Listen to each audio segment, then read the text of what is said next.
You are currently the only person in this conference.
Morning, everyone.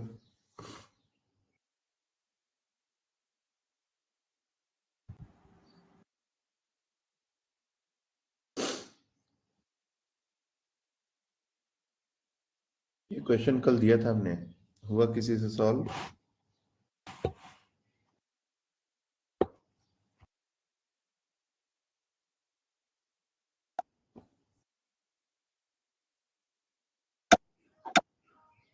Okay,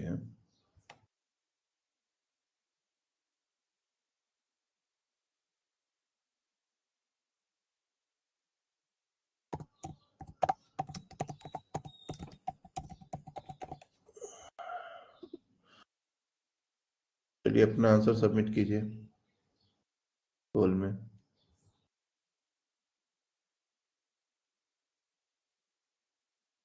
excuse me sir. हाँ बोलो। Sir जो ये square lamina है इसकी साइड लेंथ 2R है ना फिर? हाँ ठीक है सर। वही तो लेना पड़ेगा ना, कि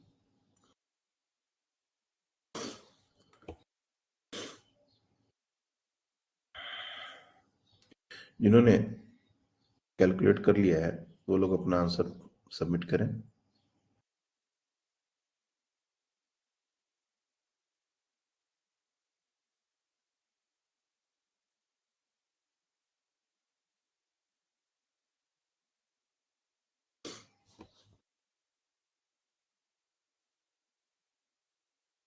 ओके, आंसर अभी भी अलग अलग आ रहे हैं।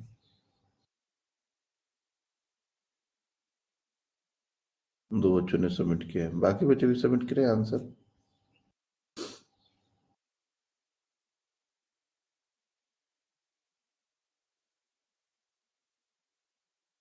इस तरह के जो क्वेश्चन होते हैं इसमें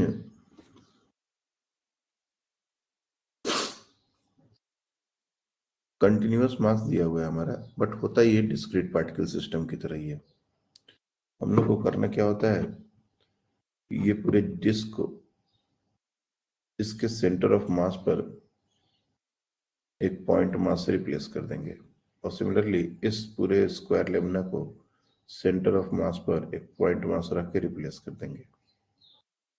तो बेसिकली ये 2 पॉइंट मासेस हो जाएंगे।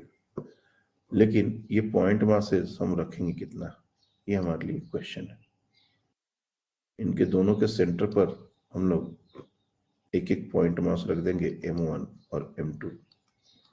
तो ये M1 और M2 होगा कितना, और इनके बीच का जो सेपरेशन है we can directly see this is R, और ये distance half of the side length है, और ये ऊपर हमने बराबर दिया था, यानी कि ये टोटल डिस्टेंस 2R के बराबर होना पड़ेगा।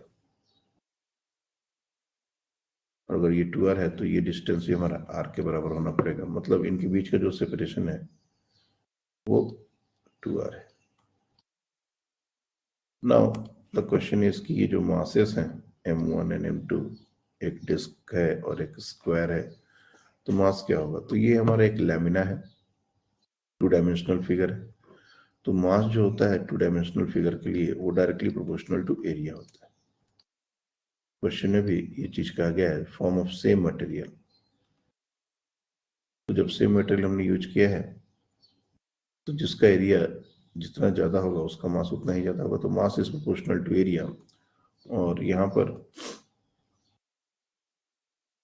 डिस्क का एरिया हो जाएगा पाई R स्क्वायर, और स्क्वायर का एरिया हो जाएगा 2A का होल स्क्वायर।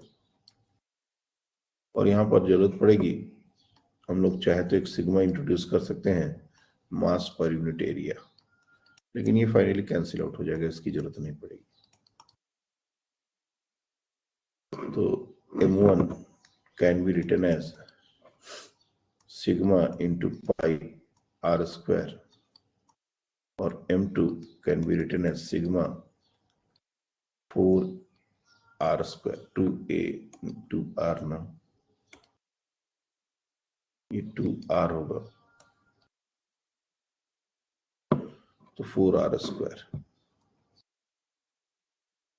ये दोनों के मासेस हो गए, और ये दोनों पॉइंट मास हैं। तो पॉइंट मास का सेंटर ऑफ मास हमने पहले ही बताया हुआ है कि जो मास ज्यादा होता है उसके नजदीक होता है। और डिस्टेंसेस की अगर बात की जाए तो ये डिस्टेंस हमारा R1 हो जाएगा। R1 can be written as M2 that is sigma into 4 pi R square, M2 into R यहाँ पर 2R divide by M1 plus M2। तो सिग्मा कॉमन कर लिया अगर, तो pi R square plus 4R square.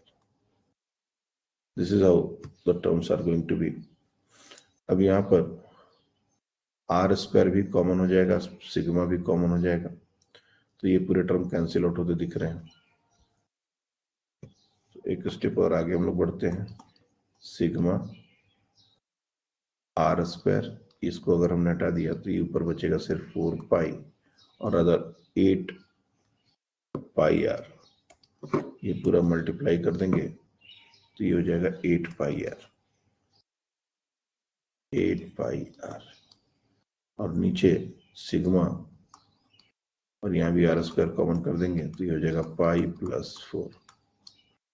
Sigma और R square cancel out हो जाएंगे, and the final answer will be 8 pi R 1 pi plus 4। ये डिस्टेंस हमारा O से आएगा, यही हमारा O पॉइंट था।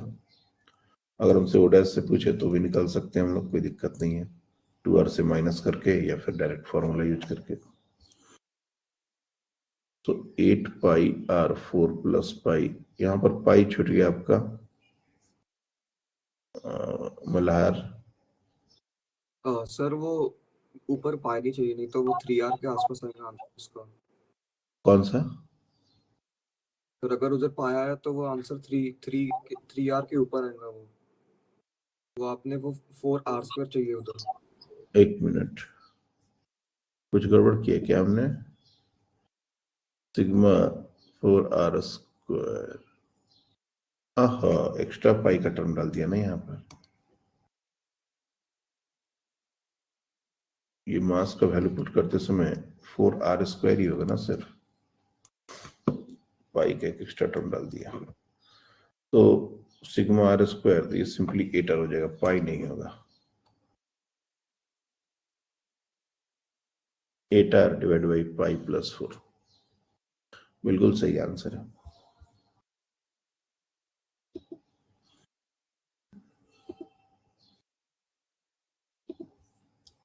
तो इस तरह से कोई भी दो रेगुलर ज्योमेट्रिकल फिगर के भी अगर हमको सेंटर ऑफ मास निकालना है तो वी कैन इजीली, क्योंकि ज्योमेट्रिकल सेंटर जो होता है वही हमारा सेंटर ऑफ मास होता है, और उन दोनों के मासेस को हम सेंटर ऑफ मास पर प्लेस कर देंगे और फिर दो पॉइंट मास की तरह उसका सेंटर ऑफ मास निकाल देंगे।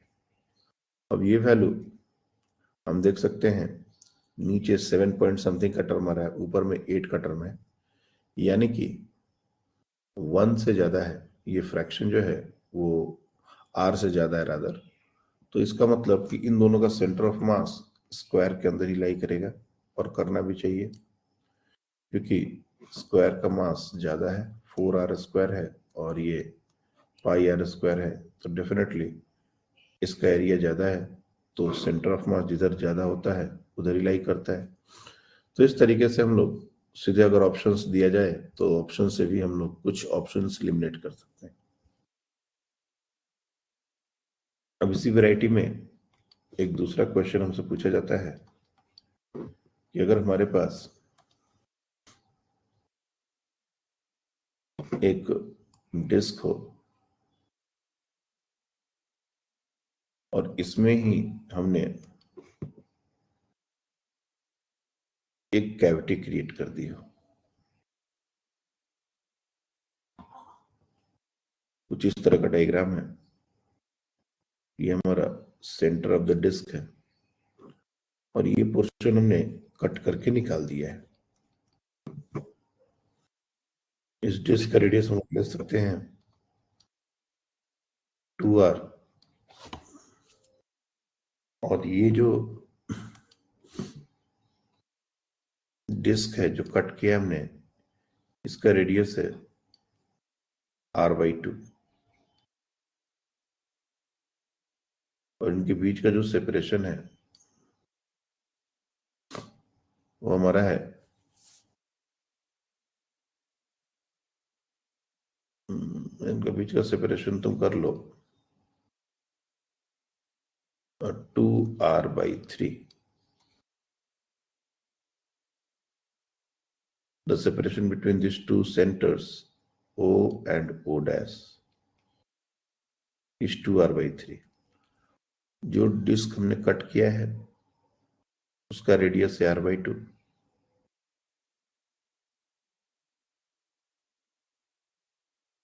और कंप्लीट डिस्क का रेडियस है 2r।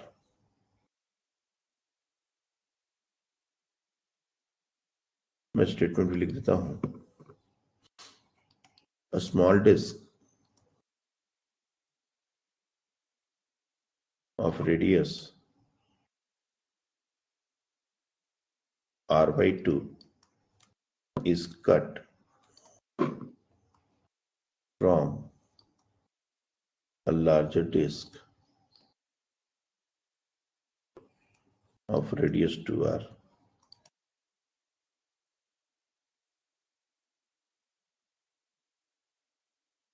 Find the location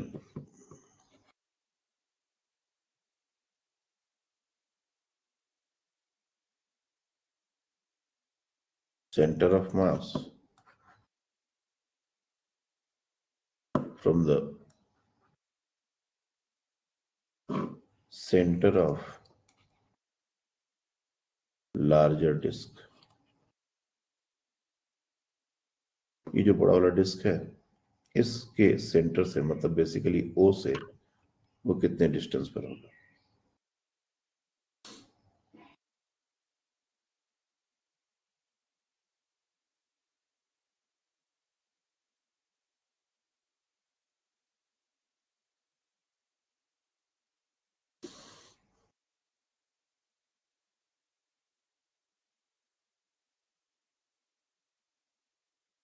जिनका आंसर आएगा वो आंसर पुट करेंगे।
ओके, एक जन का आंसर आया है R/21। बाकी लोग भी ट्राई करें।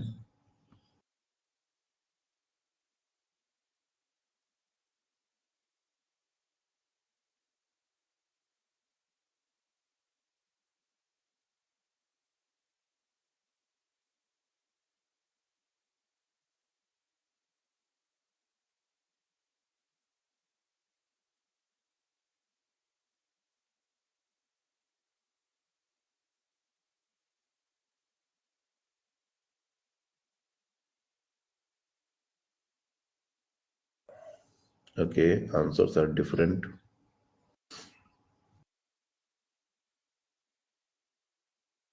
दो आंसर आए हैं, दोनों आंसर अभी डिफरेंट हैं एक दूसरे से।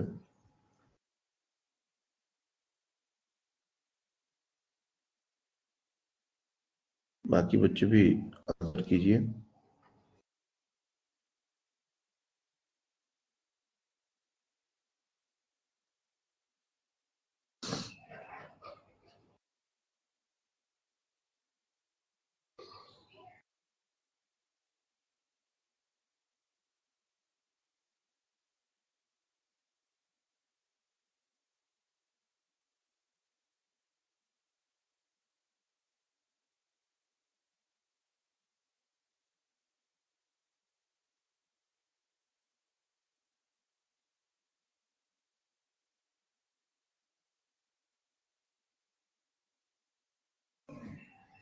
To R by 45। ओके, तो अभी तक एक ही आंसर रिपीट हो रहा है, 2R/45। तीन लोग ने वही आंसर रिपीट किया है, very good. So let's see. और ये जो बाकी बच्चे हैं, ये लोग ट्राई नहीं कर रहे हैं। समृद्धि, सानिका, नति, ऋतुपर्णा, आप लोग भी आंसर पुट कीजिए। ओवी। तो इस तरह के जो क्वेश्चन होते हैं जिसमें एक रेगुलर ज्योमेट्रिकल फिगर से हमने कुछ मास को कट किया है, तो इस तरह के क्वेश्चन के लिए हम लोग यूज करते हैं निगेटिव मास कॉन्सेप्ट।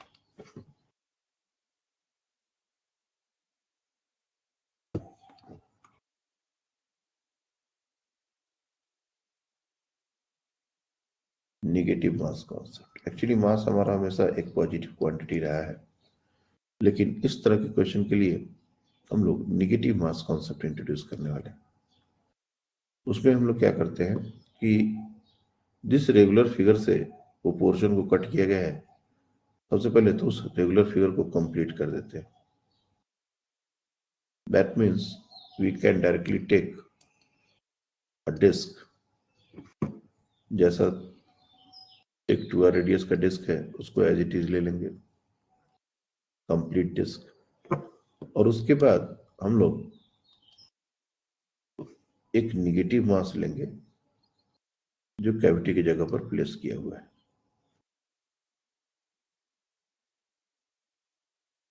ये वो निगेटिव मास है, दिस इज अ निगेटिव मास। अब ये निगेटिव मास क्या करेगा कि इसके नीचे का जो भी पॉजिटिव मास है उसको नलिफाई कर देगा। 2 + -2 that is equal to 0। Basically ये जो निगेटिव मास है जिसको हम लोग M1 से डिनोट कर रहे हैं, ये बेसिकली निगेटिव है, माइनस। और ये बड़े वाले डिस्क में जहां पर भी हम रखेंगे वहां के मास को ये नलिफाई कर देगा। That means now the combination is behaving exactly similar to the problem that was given। अब हमारे पास फिर से दो पॉइंट मासेस हैं और इनका सेंटर ऑफ मास निकालना है, बट ये हमको ध्यान में रखना है M2 is equal to sigma. वैसे सिग्मा लिखने की कोई जरूरत नहीं है, वो कैंसिल आउट हो जाता है। πr² और M1 ये हो जाएगा सिग्मा πr/2 का स्क्वायर लेकिन इसके साथ एक माइनस साइन लगेगा, क्योंकि निगेटिव मास कॉन्सेप्ट है, तो जहां जहां हम लोग m1 को यूज करेंगे वो निगेटिव साइन के साथ यूज करेंगे। अब यहाँ पर इनके बीच का जो सेपरेशन है वो हमने दिया था 2r/3, 2r/3, और हमको इस पॉइंट से अपना डिस्टेंस निकालना है। तो let's say we are trying to find out r2। तो r2 का फॉर्मूला होता है m1, तो यहाँ पर m1 चूंकि निगेटिव है तो minus sigma pi r²/4 m1 into r is 2r/3 divided by m1 plus m2, again minus sigma pi r²/4 plus sigma 4 pi r²। जहां जहां m1 हम पुट करेंगे विथ माइनस साइन पुट करेंगे। अब sigma तो cancel out हो जाएगा, पाई भी कैंसिल आउट होता दिख रहा है, तो सिग्मा और पाई को बाहर ही निकाल लेते हैं। इवन r² को भी हम लोग बाहर निकाल सकते हैं। सिग्मा पाई r², ऊपर में अगर टर्म को बाहर निकाल दें तो ऊपर में सिर्फ 4 बचेगा, कैंसिल आउट होके माइनस r/6 का टर्म आएगा, और नीचे सिग्मा पाई r² अगर कॉमन कर लिया जाए, ये सिग्मा पाई r², यहाँ पर भी सिग्मा पाई r², तो यहाँ पर 1/4 का टर्म आएगा और प्लस 4 का टर्म आएगा। ये पूरा का पूरा टर्म हटा दो और माइनस, ये अगर करेंगे तो ये 17/4, सो माइनस r/6 इंटू 17, 4 ऊपर जाएगा, ये हो जाएगा 2, ये हो जाएगा 3, तो माइनस 3r/34। हाँ बोलिए। सर वो नीचे 4 -1/4 होगा ना? हाँ हाँ हाँ हाँ, अरे यार क्या हुआ है आज, मेरे से बार बार मिस्टेक हुए जा रहा है, sorry.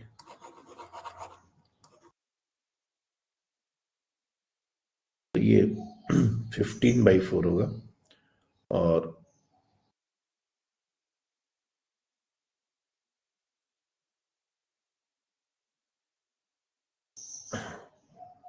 Minus r/6 divide by 15/4, तो ये माइनस r/6 इंटू 15 इंटू 4 ऊपर जाएगा, तो ये हो जाएगा -2r/45। फिर से गड़बड़ किए क्या हम? हाँ बोलिए। सर मुझे मैंने थोड़ा अलग मेथड से किया, तो आप बता सकते हैं कि वो सही है या नहीं? बोलिए। सर अगर हम लोग जो छोटा वाला सर्कल है वो बड़े वाले सर्कल से हटा देंगे, तो जो सेंटर ऑफ मास रहेगा वो बड़े वाले सर्कल की तरफ थोड़ा सा शिफ्ट हो जाएगा सेंटर से। बड़े वाले सर्कल के सेंटर पर ही होगा। सर जब मास हटाएंगे तब। हटा देंगे, हाँ ठीक है। सर तो अगर वो डिस्टेंस x है, हम्म, और सर फिर हम लोग मास निकाल लेंगे, पूरे सर्कल का मास, मतलब pi into 4 pi r² is equals to m। Okay. तो जो छोटा वाला सर्कल है उसका एरिया, उसके एरिया के हिसाब से फिर मास m/16 आ रहा है, और जो बड़े वाले सर्कल है उसका मास m आ रहा है। बराबर। तो सर हम लोग ऐसा कर सकते हैं क्या कि अब जैसे जो छोटा वाला सर्कल है उसका सेंटर, उसके सेंटर से बड़े वाले सर्कल का सेंटर का डिस्टेंस 2r/3 है, बराबर। और जो बड़े वाला सर्कल है उसका जो उससे उसके सेंटर से सेंटर ऑफ मास x की दूरी पर है। हम्म, तो सर हम लोग ऐसा कर सकते हैं, जैसे 15m/16 into x is equals to m/16 into 2r plus x, 2r/3 plus x। फिर से बोलो। अब ये जो तुमने बोला है, ये क्या बोल दिया? ये जो तुम बोल रहे हो, फिर से बोलो। Sir 15m into x upon 16 hmm, is equals to m/16 फिर ब्रैकेट में 2r/3 प्लस x।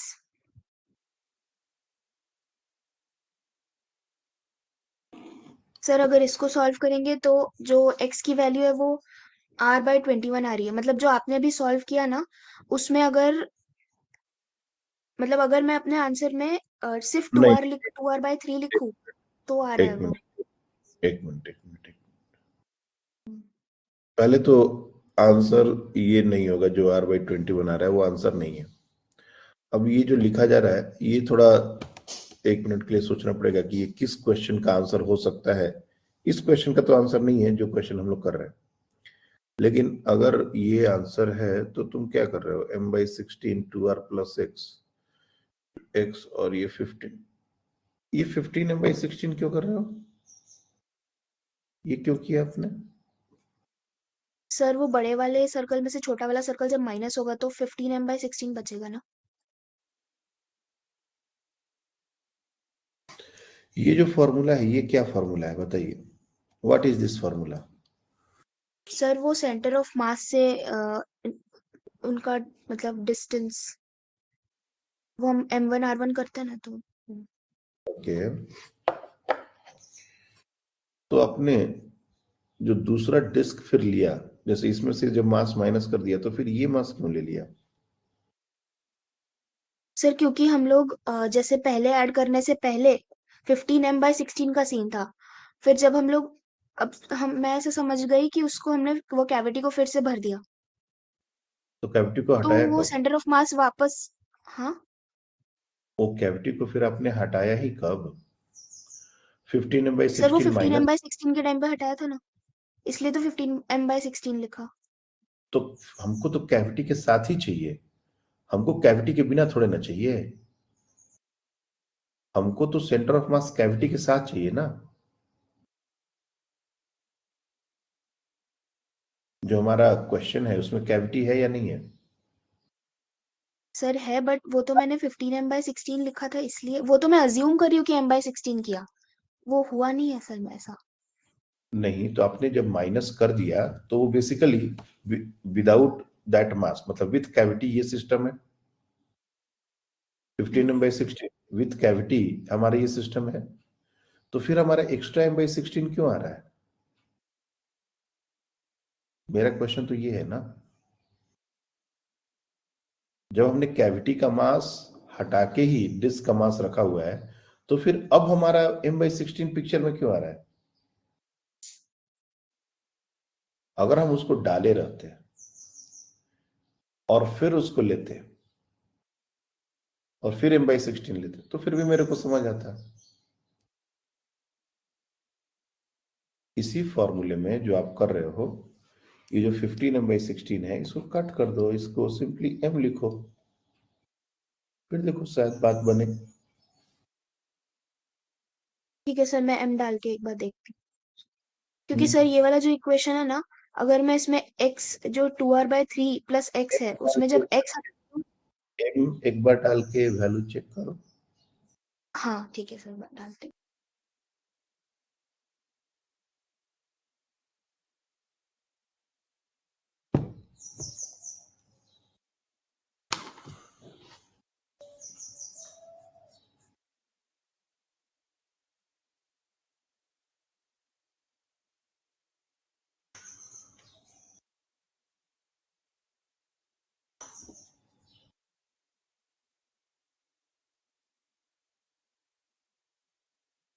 हाँ सर वो 2r/45 आ रहा है, m डाला तो।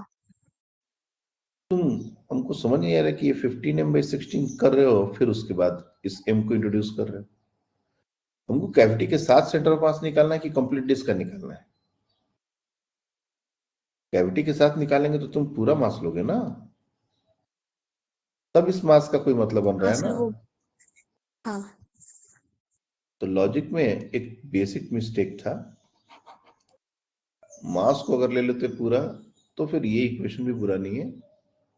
Moment of centre of mass, moment of mass about centre of मास 0 होता है, यही अप्रोच आप लगा रहे हो। और ये चीज जो हमने एरिया के टर्म्स में लिखी है, अगर एरिया के टर्म्स में ना लिखे सीधे मास को रिलेट करके लिखते, एग्जैक्टली यही इक्वेशन बनता है। तो ये जो x डिस्टेंस आएगा ये हमारा डायरेक्टली m2 से ही डिस्टेंस आ जाएगा। तो basically we are solving for r2 जो हमने सोल्व किया है वही x के लिए हम लोग सॉल्व कर रही हैं। तो 2 पॉइंट मासेस के लिए हमारा जो सेंटर ऑफ मास होगा बेसिक कॉन्सेप्ट वही है, और जहां से हमने मास को निकाला है वो हमारा एक तरीके से निगेटिव मास होगा। और ये जो काम हमने डिस्क के लिए किया है यही काम हम स्फीयर के लिए भी कर सकते हैं। तो जिन बच्चों से ये क्वेश्चन नहीं हुआ, same question, everything is same. Now disc की जगह हम लोग स्फीयर कर लें। जो बड़ा है वो भी एक बड़ा स्फीयर है, और वो जो छोटा डिस्क दिख रहा था वो भी एक स्फीयर है। All this diagram is converted into a sphere, and then हम लोग को सेंटर ऑफ मास बताना है। चलिए ट्राई कीजिए, same diagram, now they are spheres.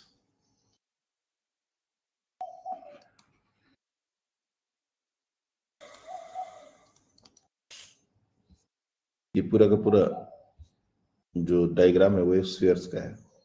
चलिए अब बताइए।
हाँ, एक चीज जो हमने बात बात में आपको नहीं बताई, ये जो माइनस आ रहा है, ये माइनस का सिग्निफिकेंस, ये जो माइनस आया था, ये माइनस का एग्जैक्ट मतलब क्या है? तुमने जो डायग्राम अभी दिखाया है उसमें R2 M2 और M1 के बीच में दिखाने की कोशिश की है। ये जो डिस्टेंस हमने निकाला है R2, ये इन दोनों के बीच का कोई पॉइंट है, और हमारा आंसर आ गया निगेटिव। इसका मतलब इसका जो सेंटर ऑफ मास होगा उनके बीच में ना होके इसके राइट साइड में होगा, कहीं यहाँ पर। This is the exact position of centre of mass, और ये डिस्टेंस हमारा R2 होगा। तो जब भी हम कोई डिस्टेंस निकालते हैं, अगर वो डिस्टेंस पॉजिटिव आया तब तो जिस साइड हम लोग निकाल रहे हैं उसी साइड में उसका वैल्यू हो जाएगा, और अगर उसका वैल्यू निगेटिव आ गया जैसे इस सिचुएशन में, तो उसके अपोजिट साइड में उसका वैल्यू होगा, और होना भी चाहिए। सेंटर ऑफ मास हमारा राइट की तरफ शिफ्ट होना चाहिए, कि कैविटी जहां क्रिएट की गई है वहां मास कम हो गया, तो जिधर मास ज्यादा है उधर ही जाएगा। तो इसलिए भी हम कुछ ऑप्शंस को एलिमिनेट कर सकते हैं, हमको अगर पता चल जाए कि सेंटर ऑफ मास कहाँ लाई करेगा। जैसे जो ये स्फीयर वाला क्वेश्चन कर रहे हो, ये स्फीयर वाला क्वेश्चन तो कंटिन्यू करो, लेकिन मान लो अगर हमारे पास एक स्क्वायर लेमिना दे दिया गया,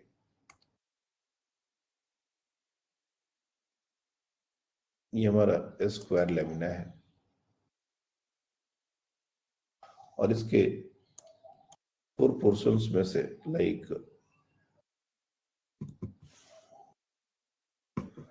ये हमने इसको 4 पोर्शन में एक तरीके डिवाइड कर दिया,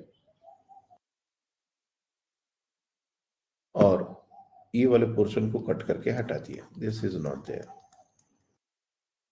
सिर्फ 3 ही पोर्शंस बचे हैं, और इसको अगर हम कोऑर्डिनेट एक्सिस की तरह देखें तो ये हमारा फर्स्ट क्वाड्रेंट है, ये हमारा सेकंड क्वाड्रेंट है, ये हमारा थर्ड क्वाड्रेंट है और ये हमारा फोर्थ क्वाड्रेंट है। आपसे पूछा जा सकता है कि इसका सेंटर ऑफ मास किस क्वाड्रेंट में लाई करेगा। ये हमारा ओरिजिन है और ये पोर्शन को कट कर दिया गया है, तो इसका सेंटर ऑफ मास कहाँ लाई करेगा। तो ये सिर्फ ऑब्जर्वेशन का बात है, इसमें कोई कैलकुलेशन नहीं है। Find the location of centre of मास।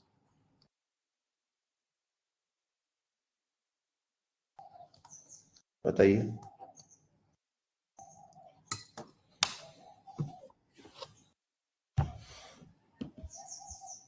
हाँ बताइए। सर वो स्क्वायर वाले का ना? नहीं, ये स्फीयर वाले का तो आंसर पुट करने के लिए हमने ऑलरेडी डाल दिया है। इसका क्या होगा आंसर? Fourth quadrant. तो यहां पर अगेन हम लोग, बिल्कुल सही आंसर है आपका।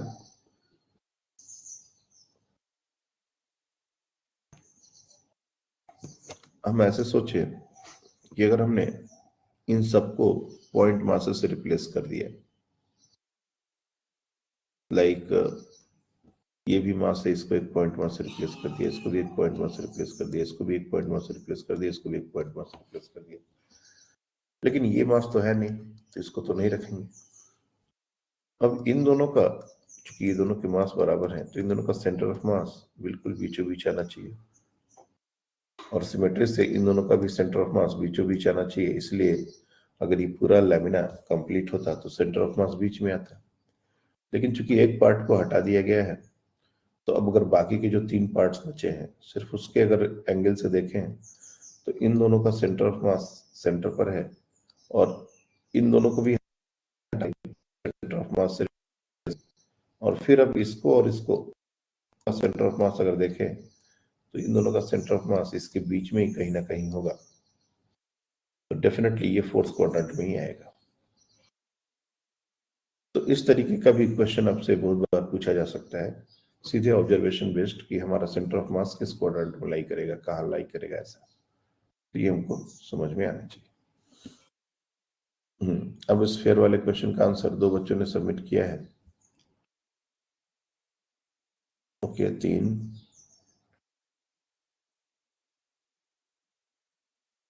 2 बच्चों के आंसर लगभग सिमिलर हैं।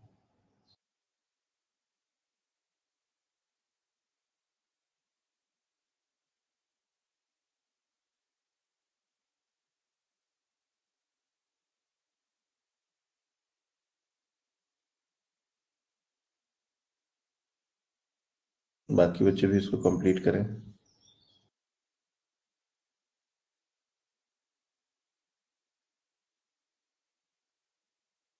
बिल्कुल सिमिलर अप्रोच रखनी है, कहीं कोई फर्क नहीं आएगा सिवाय मासेस में।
देखिए,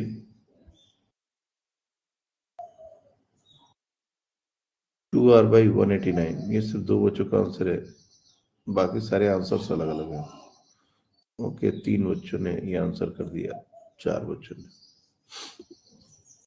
स्फीयर के केस में हमारा जो चेंज होगा वो सिर्फ मासेस का होगा।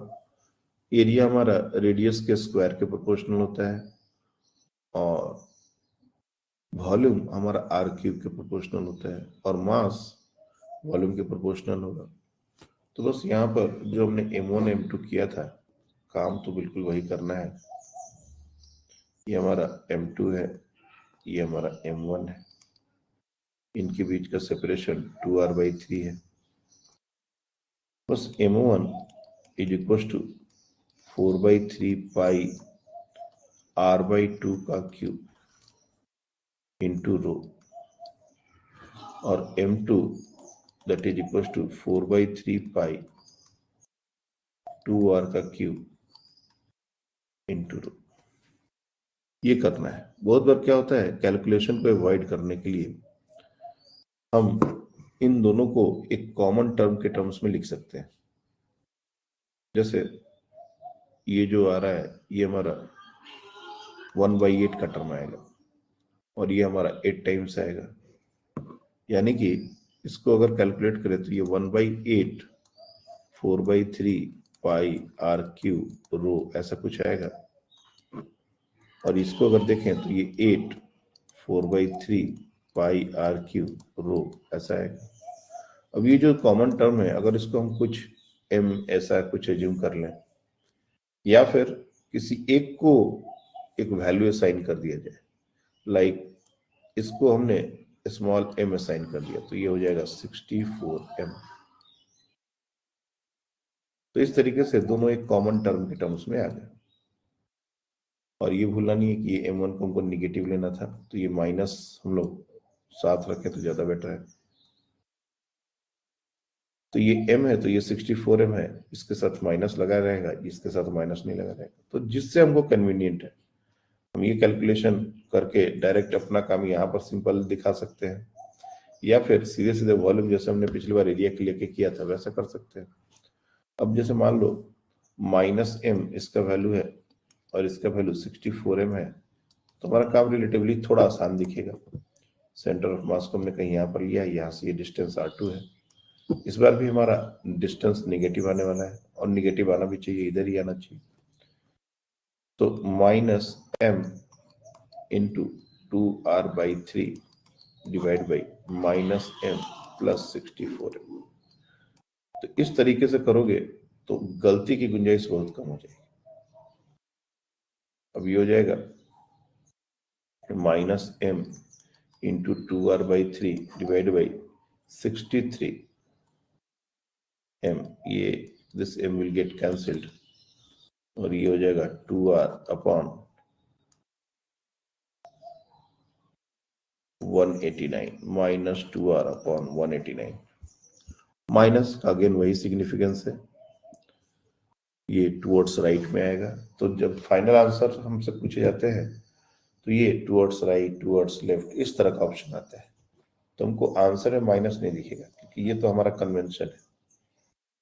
It will be like in the right side of O, in the left side of O, ऐसा क्वेश्चन पूछा जाएगा। तो ये हमारा to the right of O, इतना distance to the right of O। Similarly यहां पर भी जो आंसर निकला था, ये भी टू द राइट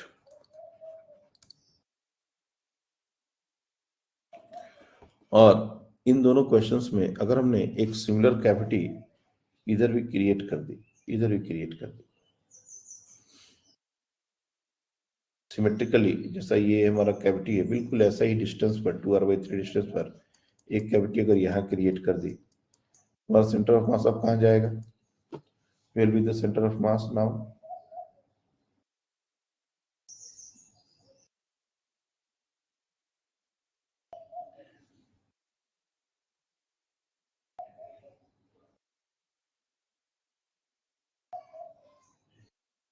सुन पा रहे हैं सब लोग? मेरा क्वेश्चन है कि अगर हमने एक कैविटी बिल्कुल सिमेट्रिकल इधर क्रिएट कर दी, तो हमारा सेंटर ऑफ मास कहाँ जाएगा? तो उस केस में हमारा सेंटर ऑफ मास वही रह जाएगा जहां पर है, क्योंकि जितना मास हमने इधर से निकाला है उतना ही मास हमने राइट से भी निकाल दिया। तो ये दोनों एक दूसरे को नलीफाई कर देंगे।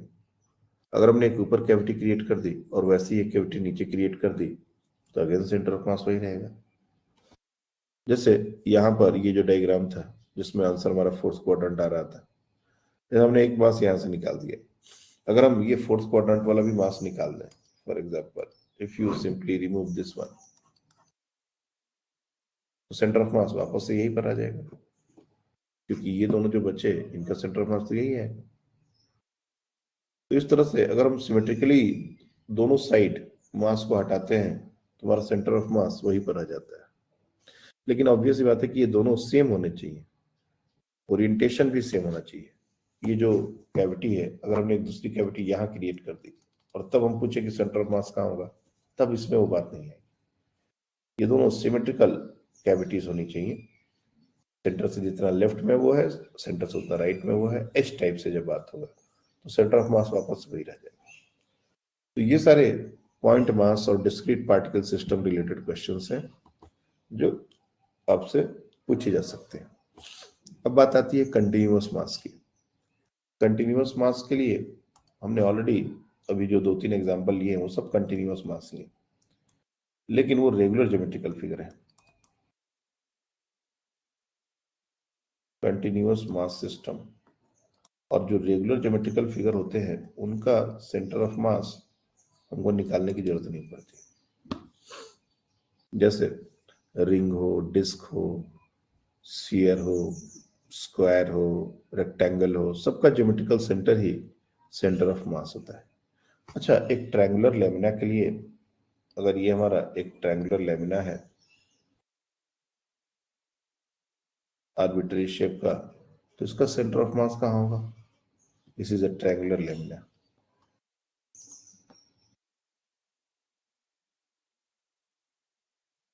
Where should the center of mass of this triangular lamina lie? Sir उसके सेंट्रोइड पर। तो वैसे तो ट्रायंगल में बहुत सारे सेंटर होते हैं, लेकिन याद रखना कि जो सेंटर ऑफ मास होता है वो हमारा सेंट्रोइड होता है। सेंट्रोइड का मतलब होता है मीडियन का जहां पर इंटरसेक्शन होता है, इंटरसेक्शन पॉइंट ऑफ मीडियन।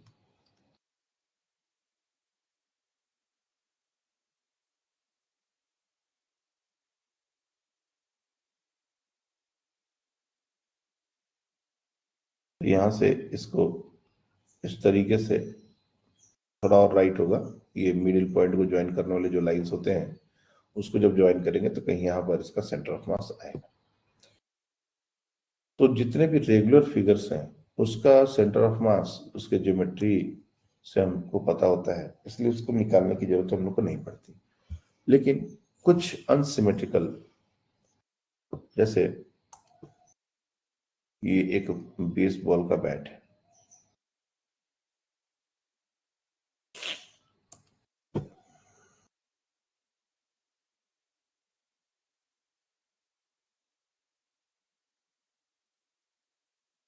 इस तरह का। अब एक नॉर्मल रॉड होता, ये एक यूनिफॉर्म रॉड, अगर ये यूनिफॉर्म रॉड होता तो इसके सेंटर पर, यानी कि ये डिस्टेंस अगर L है तो L/2 पर हमारा सेंटर ऑफ मास होता है। इसमें कहीं कोई किसी को डाउट नहीं होना चाहिए। लेकिन अगर यही रॉड कुछ इस तरह का शेप आ जाए जहां पर मास का डिस्ट्रीब्यूशन यूनिफॉर्म नहीं है, यहां पर देख सकते हैं हम लोग डिस्ट्रीब्यूशन ऑफ मास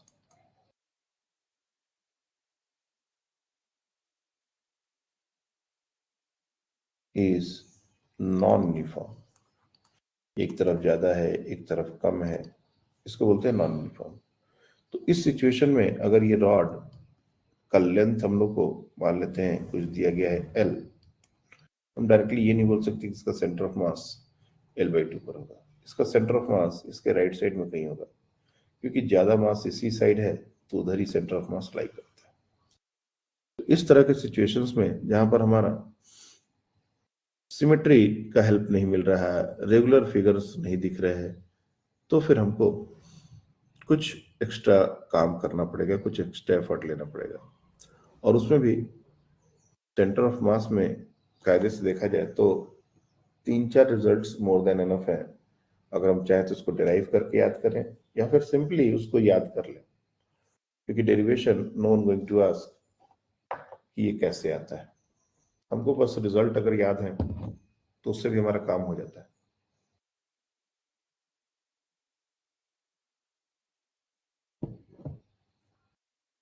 लेकिन लॉन्ग टर्म के लिए कैसे आते हैं ये भी हमारे लिए बहुत जरूरी है समझना, कि बहुत चैप्टर में इसकी जरूरत पड़ती है। और जब भी हम कंटिन्यूअस मास के साथ डील करेंगे तो हम लोग 3 टर्म्स को बहुत बार बार यूज करने वाले हैं। जैसे अभी कुछ देर पहले भी हमने इसको यूज किया था। एक होता है जिसको बोलते हैं हम लोग लैम्डा, एक को बोलते हैं सिग्मा और एक को बोलते हैं रो। लैम्डा को लीनियर मास डेंसिटी और मास पर यूनिट लेंथ, मास पर यूनिट लेंथ, इसी का दूसरा नाम है लीनियर मास डेंसिटी।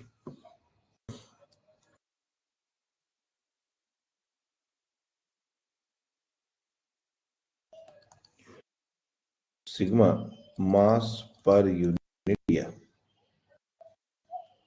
जिसका जरूरत है 2D फिगर के लिए होता है, और इसको बोलते हैं सुपरफिशियल मास डेंसिटी।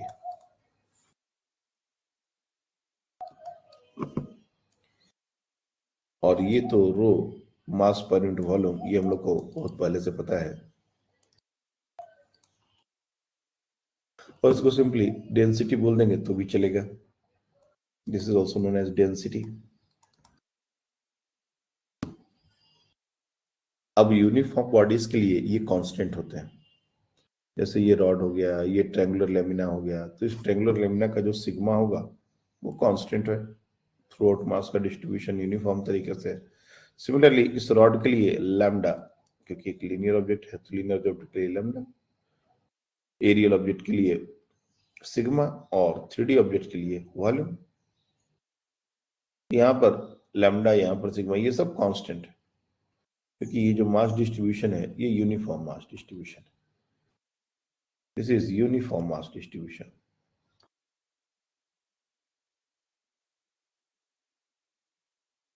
तो इन टर्म्स का बहुत ज्यादा रोल इस क्वेश्चन में और इन क्वेश्चंस में नहीं आता।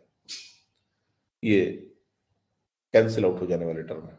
हम लोग इसको लिखेंगे और बाद में ये कैंसिल आउट हो जाएंगे। जैसे हमने अभी पहले 2-3 क्वेश्चन में देखा था, हमने सिग्मा लिखा, हमने रो यहाँ पर ही लिखा था, वैसे हमने डायरेक्ट फॉर्मूला में उसको नहीं यूज किया, हमने इसको कन्वर्ट कर दिया। अगर करते भी तो भी वो कैंसिल आउट ही होता है, उसका कहीं फाइनल आंसर में सिग्निफिकेंस नहीं होता है।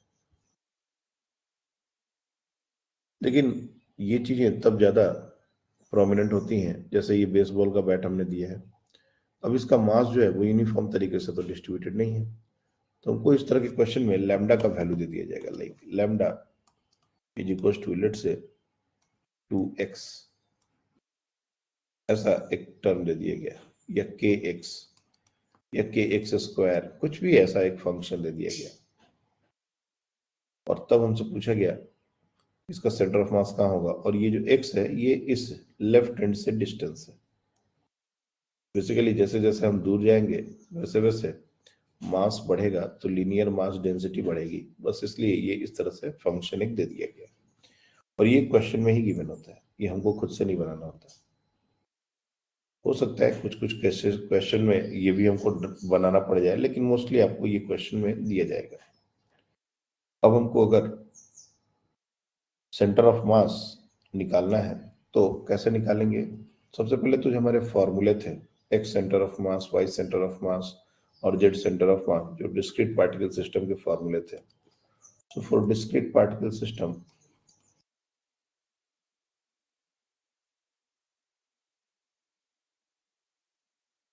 ये हमारा एक्स सेंटर ऑफ मास का फॉर्मूला था summation of mi(xi) upon total mass. उसी तरह से वाई सेंटर ऑफ मास का फॉर्मूला था summation of mi(yi) divide by capital M, और जेड सेंटर ऑफ मास का फॉर्मूला था summation of mi(zi) divide by capital M। लेकिन यही फॉर्मूला फॉर कंटिन्यूअस मास,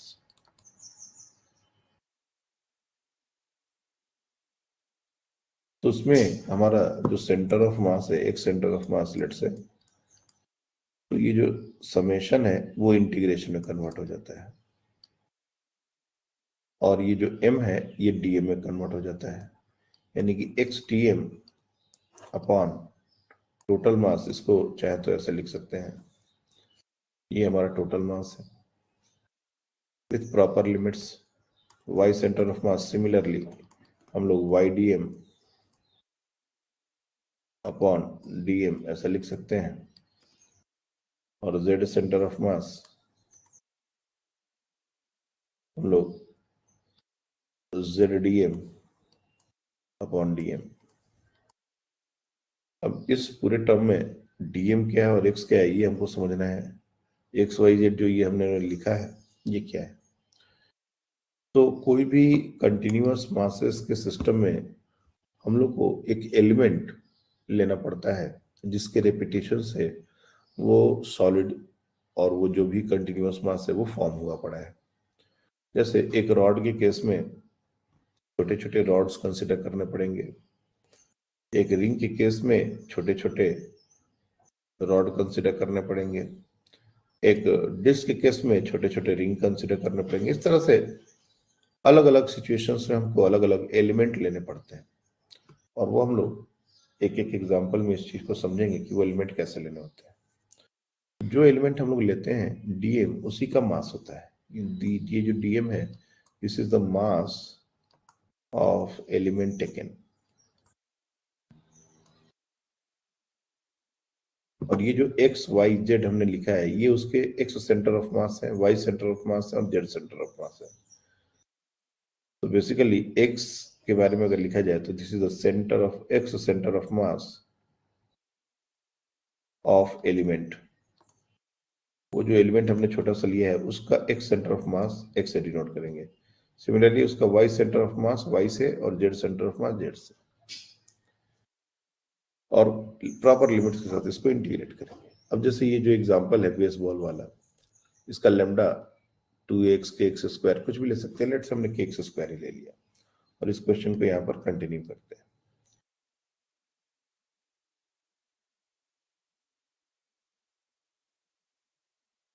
तो ये हमारा बैट है, और इसका लैम्डा ये फंक्शन में हमको दिया गया के एक्स स्क्वायर, और लेंथ है इसका एल। हम लोग क्या करेंगे, इसको बहुत सारे छोटे छोटे टुकड़े में कट कर देंगे, और एक छोटा सा वेरी स्मॉल टुकड़ा एक्स डिस्टेंस पर डी एक्स विड्थ का ले लेंगे। ये जो स्मॉल थिकनेस हमने बनाई है ये डी एक्स है जो कि वेरी वेरी स्मॉल है, और यही हमारा एलिमेंट है। Basically this is like a small rod. ये जो एलिमेंट हमने लिया है, element is a small rod.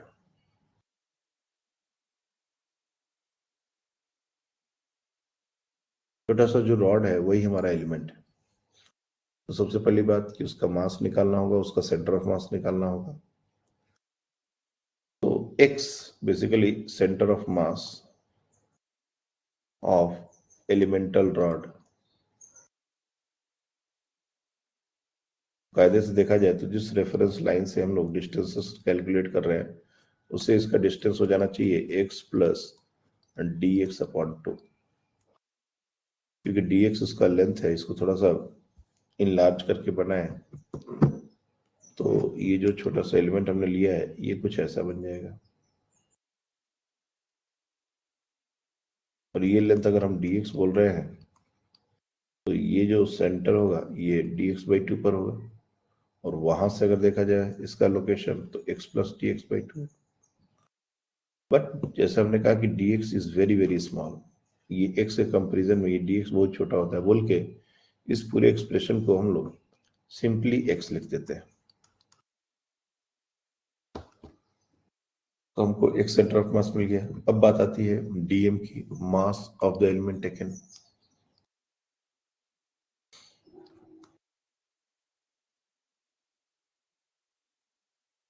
तो इसमें मास पर यूनिट लेंथ लेमडा जो है उससे उसके लेंथ को मल्टीप्लाई कर देंगे विच इज dx। अब लेमडा अगर यूनिफॉर्म रहता तब तो कोई बात ही नहीं थी, लेकिन लेमडा वेरिएबल है तो यहाँ पर हमको उसका जो वैल्यू है वो डालना पड़ेगा kx² dx। तो ये हमारा dm का टर्म हो गया, ये हमारा x का टर्म हो गया। अब x सेंटर ऑफ मास निकाल देंगे, क्योंकि एक लीनियर ऑब्जेक्ट है तो y और z निकालने की जरूरत ही नहीं है। अब यहाँ से इसको इंटीग्रेट करेंगे kx² dx इंटू x, और इसको इंटीग्रेट करें 0 to L, क्योंकि हमारा जो रॉड है वो 0 to L तक ही है। सिमिलरली नीचे kx² dx 0 to L, नीचे सिर्फ हमने dm को इंटीग्रेट किया है और ऊपर हमने x dm को इंटीग्रेट किया है, तो k कॉमन है और ऊपर में x³ dx का टर्म आ जाएगा 0 to L x³ dx, और नीचे में k बाहर आ जाएगा और ये x² dx का टर्म आ जाएगा, और दोनों को हम लोग 0 to L इंटीग्रेट करने वाले हैं।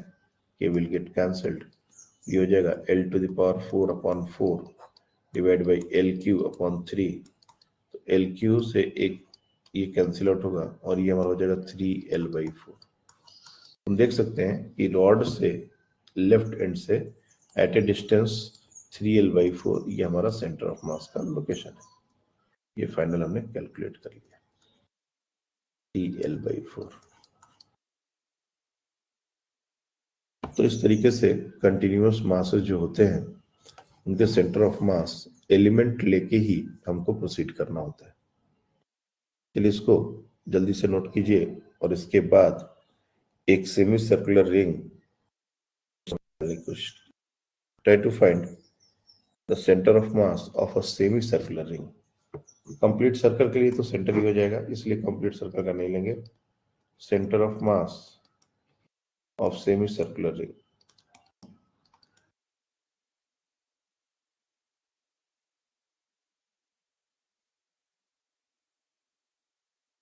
यूनिफॉर्म मास है,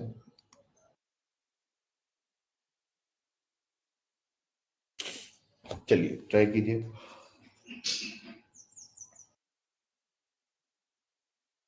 रेडियस इसका लेना पड़ेगा, रेडियस r है, r ले लो।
अब देखिए ये जो सेमी सर्कुलर रिंग है,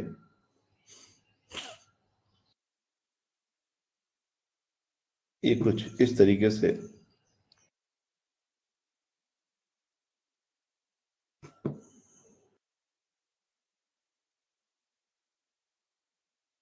एक मास दिख सकता है। थोड़ा सा इसे ड्रॉ कर लेते हैं।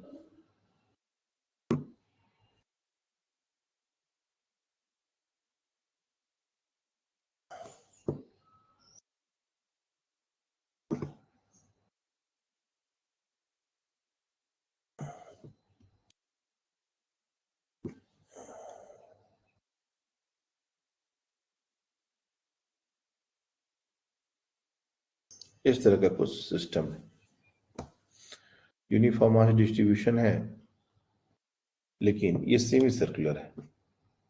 जब भी सेमी सर्कुलर हमारा रिंग होगा, अगर नीचे का पोर्शन होता तो सेंटर ऑफ मास यही हो जाता, लेकिन चूंकि नीचे का पोर्शन है ही नहीं, इसलिए सेंटर ऑफ मास कहीं ऊपर होगा। बस ये डिस्टेंस कितना है यही हमको निकालना है। दूसरी बात कि हमारा जो सेंटर ऑफ मास है वो एग्जैक्टली इसके बीचों बीच ही होगा। मतलब जितना मास हम देख रहे हैं लेफ्ट हैंड साइड में, उतना ही मास राइट हैंड साइड में है। तो एक अगर लाइन वर्टिकल ड्रॉ करें तो इसके लेफ्ट में जितना मास है उसके राइट में उतना ही मास है। हम क्लियरली बोल सकते हैं कि अगर हमने कोई यहाँ पर एक मास लिया, उसके करस्पॉन्डिंग यहाँ पर एक मास है, और इन दोनों का सेंटर ऑफ मास एग्जैक्टली बीच में आएगा, तो इस पूरे मासेस का लेफ्ट और राइट का इसी लाइन पर कहीं ना कहीं आएगा। So the centre of mass is going to lie on this line only. अगर हम इसको x और y से डिनोट कर दें, let's say this is x axis, this is y axis, तो y एक्सिस पर ही इसका सेंटर ऑफ मास लाई करेगा। लेकिन वो कहाँ लाई करेगा यही आपको कैलकुलेट करना है। जैसे मैं बार बार कहता हूँ, डेरिवेशंस हमारे लिए इंपॉर्टेंट नहीं है। जिन बच्चों को डेरिवेशन से तकलीफ है वो लोग डेरिवेशन इग्नोर कर सकते हैं, सीधे सीधे आंसर याद कर सकते हैं। जैसे इस केस में ये आंसर 2r/π आता है। मैं पहले आपको इसका आंसर बता दे रहा हूं ताकि डेरिवेशन से आपको ज्यादा दिक्कत ना हो। जैसे हमको डेरिवेशन से आना चाहिए, ये बहुत ही आगे जाके काम आने वाली चीज है, बट इंटीग्रेशन है, बहुत सारी चीजें इसमें, और बच्चे थोड़े अनकंफर्टेबल फील करते हैं इंटीग्रेशन वगैरह जब भी आता है। तो इसलिए इसके रिजल्ट्स को याद रखें तो ज्यादा अच्छा है। ये हमारा सेंटर ऑफ मास। तो स्टार्टिंग में हम लोग क्या करेंगे, क्योंकि ये एक लीनियर ऑब्जेक्ट नहीं है, ये लीनियर ऑब्जेक्ट ही, बट ये एक लाइन में नहीं है, तो इसलिए जब भी इसको बोलते हैं एंगुलर, एलिमेंट भी हम लोग एंगुलर ही लेते हैं, like this, at an angle alpha, d alpha angular width का, ये जो एंगुलर विड्थ है ये होगा d alpha, and this d alpha is very very small. ये जो एंगल हमने लिया है डी अल्फा, ये बहुत छोटा है, और ये छोटा सा एलिमेंट जो यहाँ पर बना रहा है, इसका लेंथ अगर हम लोग डीएल ले ले तो theta is equal to L/R। ये हमारा एक कॉन्सेप्ट होता है रेडियन का। इसी कॉन्सेप्ट में d alpha is equal to DL/R ऐसा लिखें तो उसका जो लेंथ होगा वो हो जाएगा RD अल्फा, और जो मास है DM वो हो जाएगा lambda times DL, that means lambda times RD alpha. तो जो हमको सेंटर ऑफ मास के कैलकुलेशन के लिए मास का टर्म चाहिए था वो तो हमने निकाल लिया। अब हम लोग को इस पॉइंट मास का, बेसिकली एक पॉइंट मास की तरह ही बिहेव करेगा, इसका एक्स सेंटर ऑफ मास कहाँ होगा, वाई सेंटर ऑफ मास कहाँ होगा, वो निकालना पड़ेगा। तो यहां से एक एक परपेंडिकुलर यहाँ पर ड्रॉप कर देंगे। अगर ये हमारा एक परपेंडिकुलर है तो ये डिस्टेंस r cos अल्फा और ये डिस्टेंस r sin अल्फा।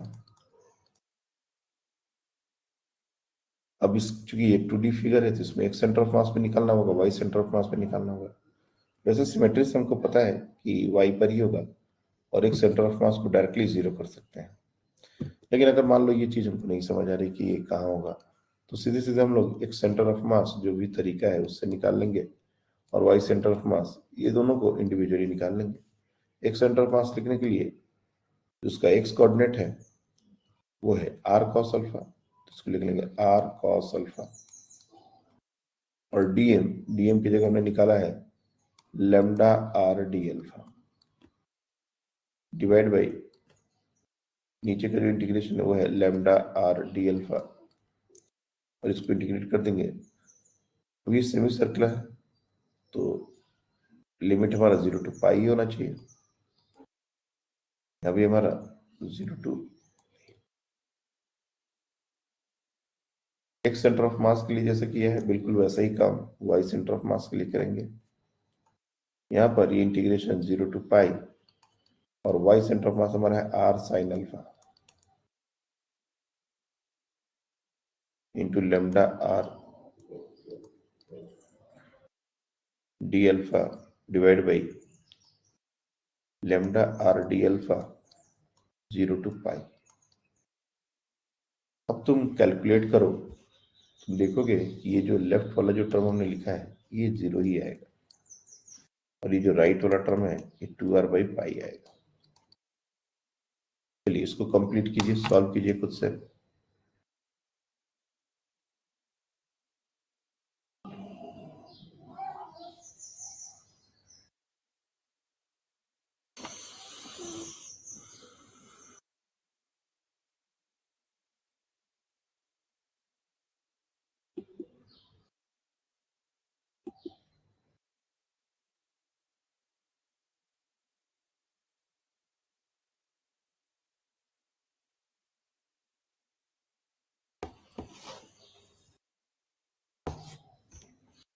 जो टर्म कांस्टेंट है उनको इंटीग्रेशन से बाहर करेंगे, जो वेरिएबल है उनको इंटीग्रेशन के अंदर ही रखेंगे, इंटीग्रेशन करेंगे फिर आंसर आएगा।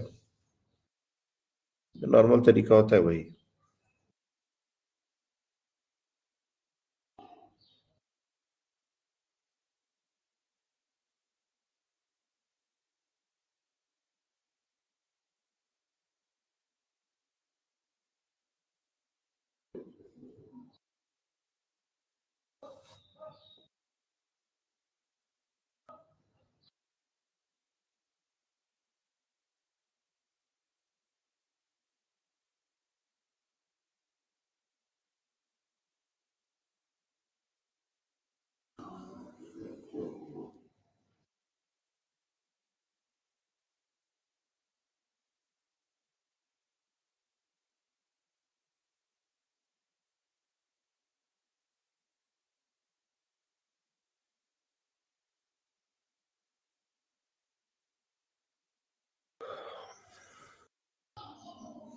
यहाँ पर जो पहला वाला इंटीग्रेशन है उसको डायरेक्टली आप 0 प्रूव कर सकते हो।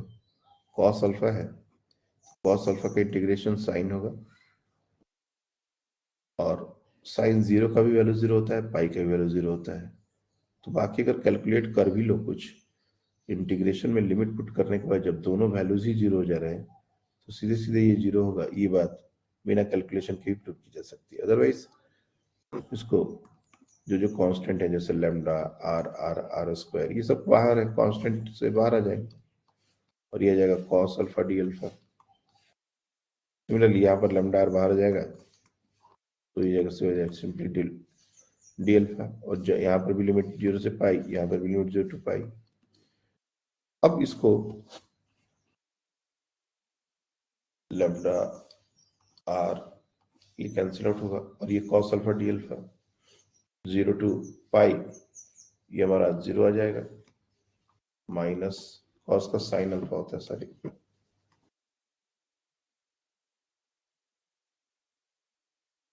साइन अल्फा 0 to पाई और बाहर में हमारा एक आर का टर्म बचा हुआ है और नीचे डी अल्फा का इंटीग्रेशन अल्फा होगा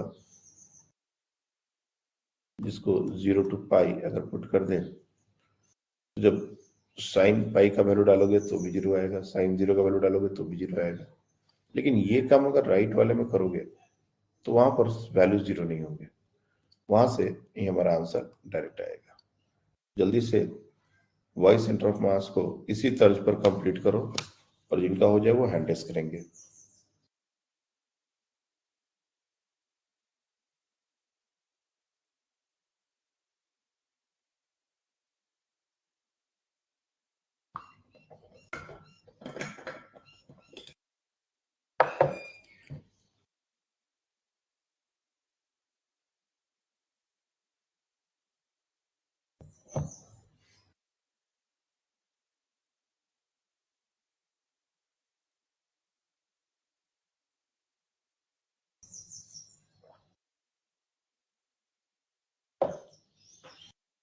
ओके, एक जन ने कंप्लीट किया।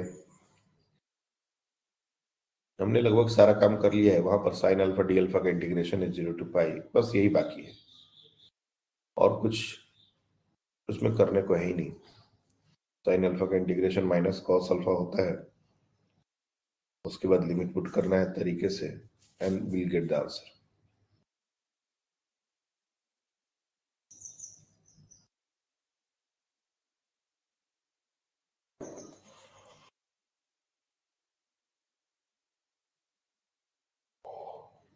ओके हम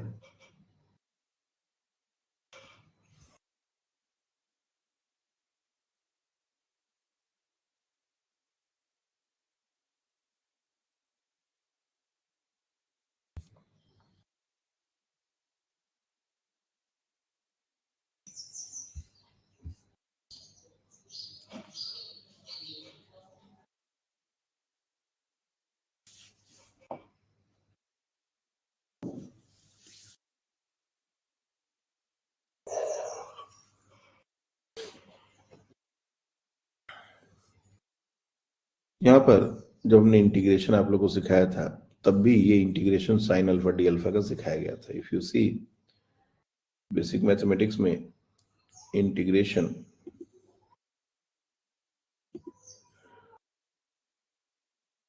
एग्जैक्टली यही इंटीग्रेशन हम लोग को, देखो यहाँ पर भी तुम लोग को हिंट किया गया था centre of mass, moment of inertia, gravitation, इन सब में इलेक्ट्रोस्टैटिक, ये सब में ये आएगा। देखो यहाँ पर cos alpha d alpha cos D theta का इंटीग्रेशन -π/2 to π/2 ये किया गया था। तो इस तरह के इंटीग्रेशन पहले किए हुए हैं। जो भी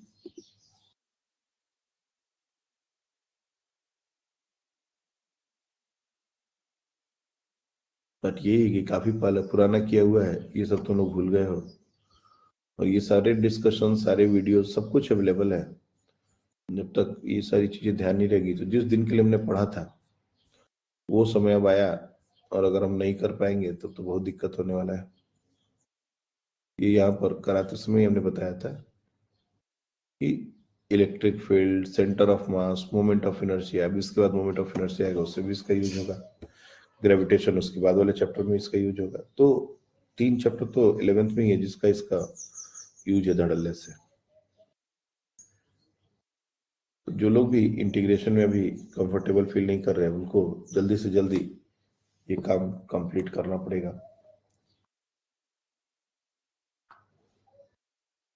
अब यहाँ पर जैसे हमने लैम्डा आर स्क्वायर निकाला था वो कैंसिल आउट हुआ था, सिंपली आर का टर्म बच गया था, और ये sign alpha d alpha 0 to pi divide by ये हमारा हो जाएगा डी अल्फा 0 to पाई।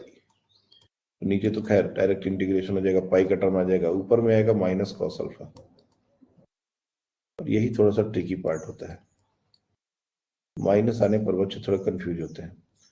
तो माइनस को बाहर निकाल के आप लिमिट पुट कीजिए, वो ज्यादा सही रहेगा। If you simply put minus outside तो ये हो जाएगा r with minus sine cos pi minus cos 0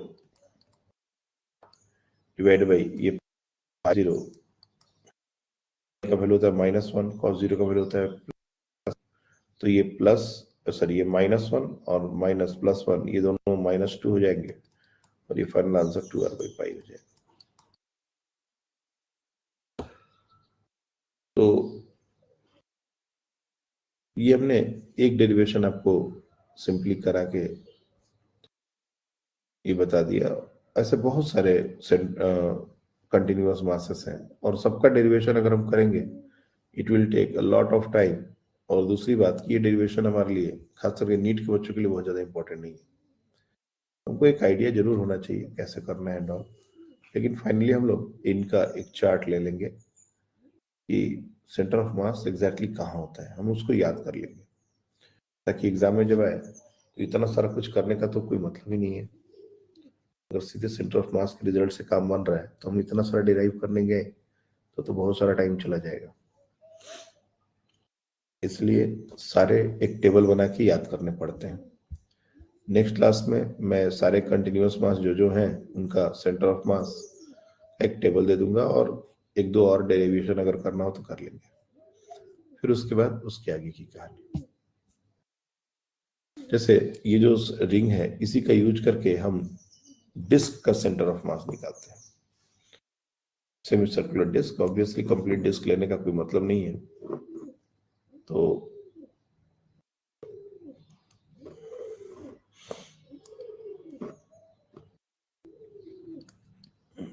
center of mass of semicircular disk.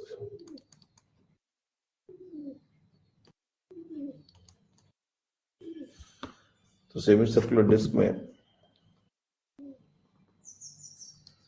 कुछ इस तरह से हमको चीजें कंसिडर करनी पड़ेंगी। अब बात यह है कि ये पूरा एक लैमिना है, तो इसमें एलिमेंट क्या लेंगे, what kind of element that we have to take in this situation, ताकि उसके रिपीटेशन से ये पूरा का पूरा सिस्टम फॉर्म हो जाए। तो मैं अभी के लिए हिंट दे देता हूं कि इसमें हम एलिमेंट्री रिंग लेते हैं।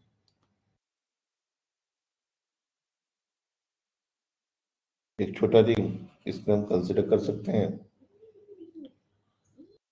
जिसका रेडियस x है और जिसका थिकनेस dx है,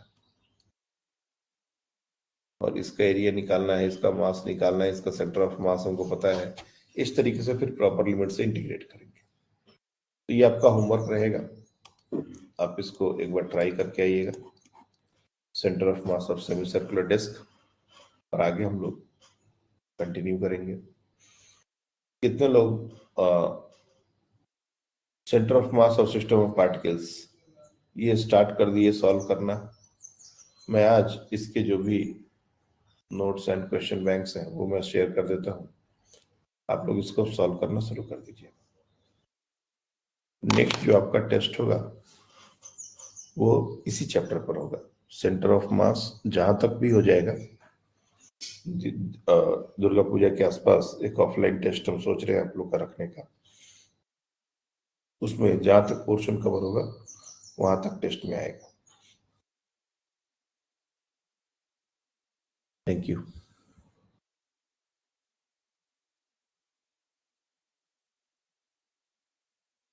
ये पोल के रिजल्ट हैं। कुछ बच्चे आंसर करते हैं, कुछ बच्चे इसमें भी आंसर नहीं कर रहे। आज 3 बार पोल हुए और ये सारे उसके रिजल्ट्स। ठीक है।